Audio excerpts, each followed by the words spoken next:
Good morning, Sky. Tucker. You better get away from his food, Sky. He will get you. Good boy. There's your breakfast, buddy.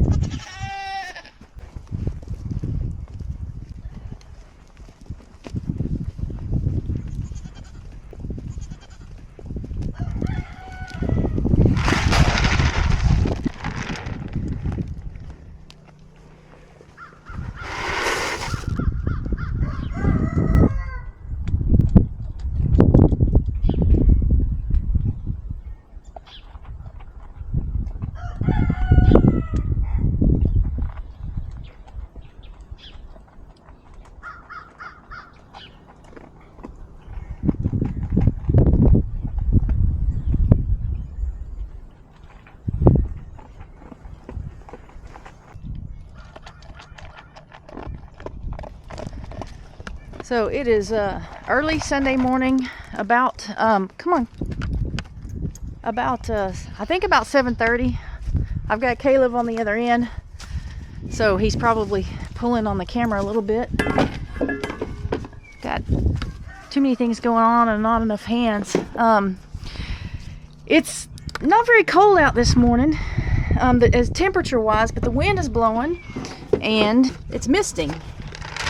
Like it's gonna rain. I don't know if you guys can tell that the wood is wet over here and then dry over there, but that always makes it a little bit colder.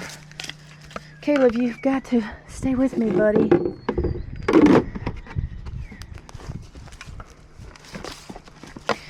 So we're gonna do our morning ritual, feeding everybody, putting Caleb out here with the goats where he really ought to be anyway, because he's a livestock guardian dog. He's the most difficult livestock guardian dog I believe is out there. I have to bring him into the garage at night. Well, I had a kennel up front for him to stay in, but there's a goat in there right now, so I have to bring him in the garage at night because he gets out at night. He doesn't get out during the day, he gets out at night. And I feel like that's gonna have something to do with a bunch of animals being out at night, a bunch of predators. It could be coyotes or raccoons or possums or armadillos, whatever it is, causes him to get out at night. So he knows where we're going. That's a good boy. So we're just gonna... That rooster's over there chasing the turkey. That is so funny. For a rooster, that laughing rooster is a small rooster, and he's over there chasing that big turkey tom. And it's hilarious.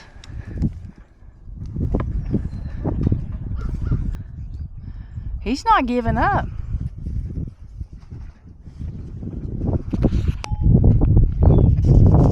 I don't know if you guys can see this. This rooster is chasing him down, buddy. Mad about something. Hang on, buddy.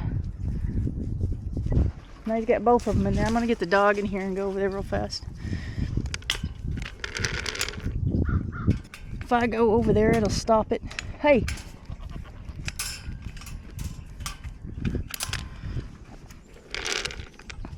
Okay, go on. Good boy.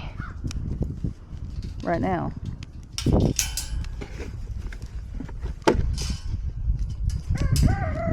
Move out of the way, goat. Rocky's wanting his breakfast. I got it right here. Move out of the way. I don't like that. Slowing down progress.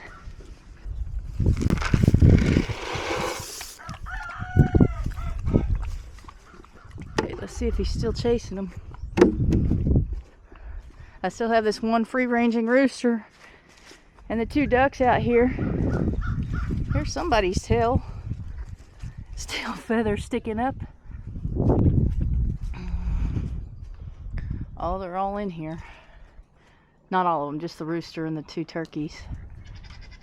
He's chased them in here. I don't know why. So I am going to get a little bit of sweet feed for these three that are free ranging. I don't know if they're, at this time of year, I don't know. I guess they're finding stuff to eat. I don't know.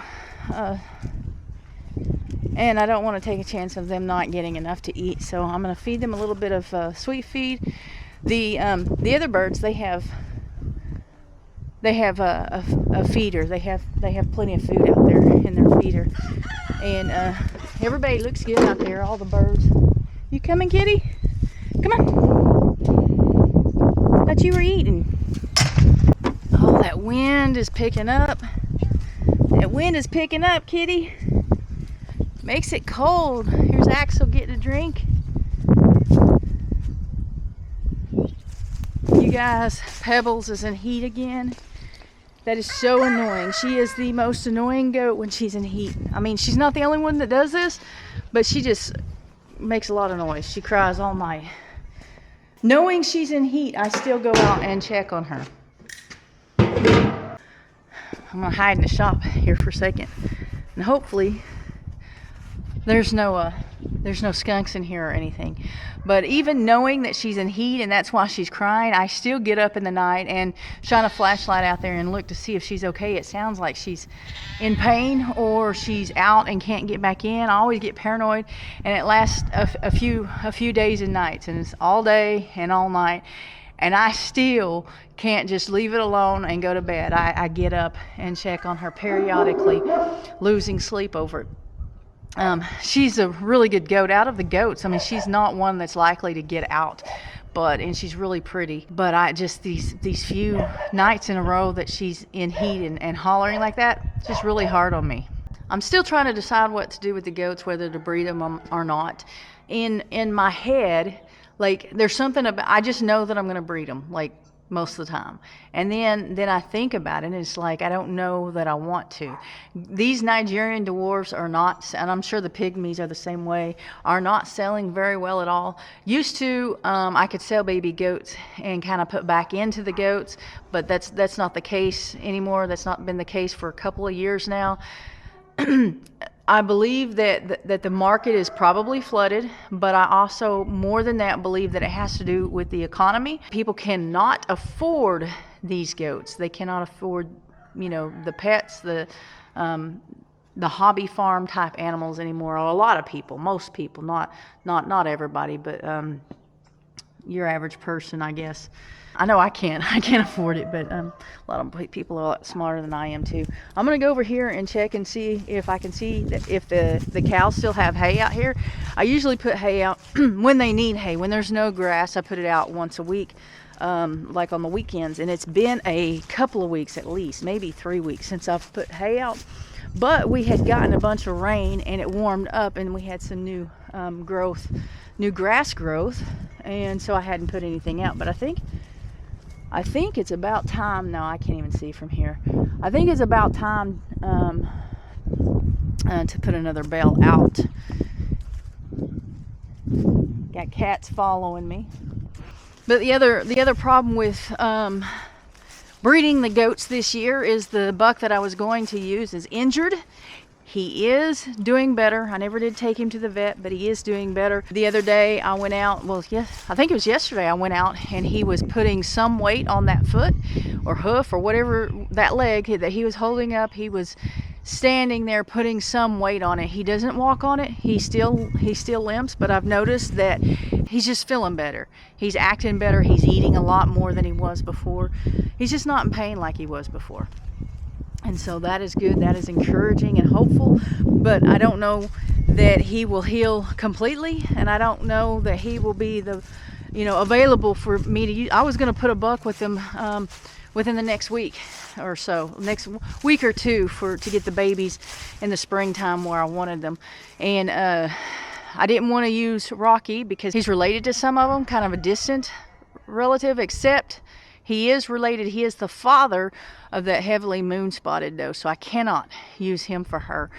I was wanting to put this new buck in with him because he's polled. He's a different bloodline, different genetics, and I don't know if I'm going to be able to do that if I decide to breed him. But I'm going to go inside and finish my coffee. I've had just half the normal coffee that I usually have. They were all out here hollering that they were hungry, so I went ahead and came out. I don't know if it's going to rain or not either, so I wanted to make sure I got to feed them before it started raining. I'll be back out here later this afternoon.